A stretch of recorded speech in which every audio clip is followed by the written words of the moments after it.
In this video, we will show you how to cut, connect, and power LED strip light. We'll discuss the various methods and their challenges. Whether you are new to LED technology or a seasoned pro, you are sure to find some useful information here. First, let's talk about the different ways to cut LED strip light. When you order a reel of our strip light, it will ship with the wires attached to the strip. However, if you need a specific length of strip, you'll need to cut the light and most likely reconnect the wires. Before jumping right in and cutting the strip to your desired length, it's essential to know just where you can make cuts. All of our LED strip light has specific points where the strip can be cut. These are usually marked with a line and an icon of a pair of scissors. The distance between cut points varies depending on the type of strip light you are using, so be sure to check the product page for more detailed information.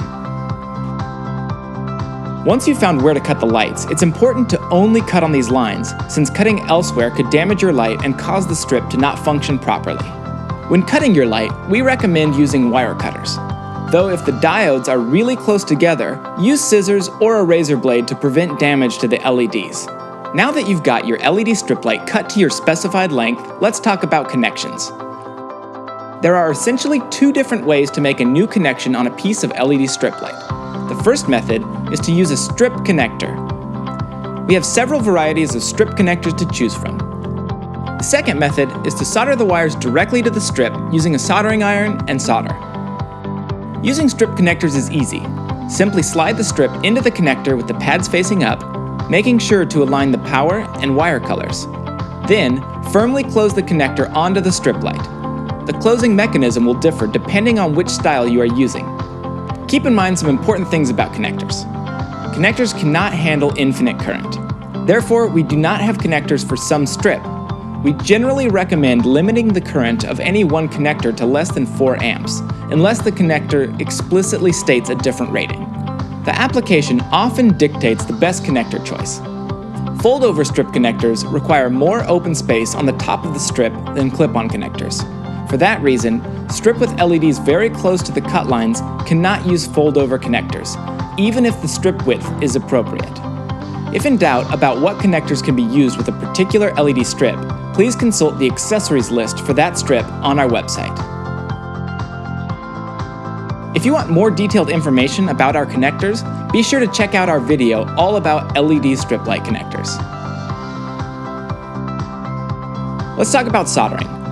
Soldered connections are more solid mechanically and can carry more current than most connectors. We recommend this method because it is the most secure way to make a connection. We have a video detailing how to solder the LED strip, which you can find here. The key thing to remember when soldering is that if you apply too much heat for too long, you will destroy the LED or LED's nearest solder point. Soldering takes a bit of skill and time, but it may be your best bet if you are using high currents or cannot accept the added bulk of a connector.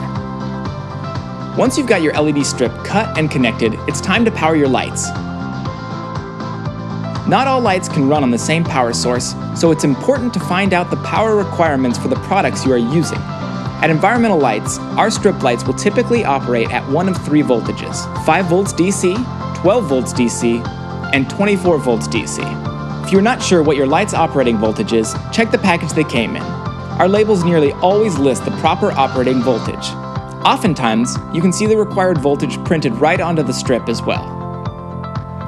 You'll now need to decide if you want a dimming power supply or a non-dimming power supply. If you plan on dimming your lights from a wall-mounted switch or home automated dimming system, you will need to use a dimming power supply. For all other circumstances, use a non-dimming power supply. The last step is to select the proper size in terms of wattage. When sizing power supplies, it is industry standard to derate their capacity by 20%. You can find out the wattage used by our lighting by looking under the Specifications tab on the product's description page. Here, we give the total wattage for the reel, along with watts per foot and watts per meter. If you want more detailed information about selecting the perfect power supply, please watch this video. Once you've selected your power supply, that's pretty much it. You can now plug in your lights and light them up. If you have any questions about cutting, connecting, or powering LED strip light, please give us a call. We love finding ways to make our lighting work for you.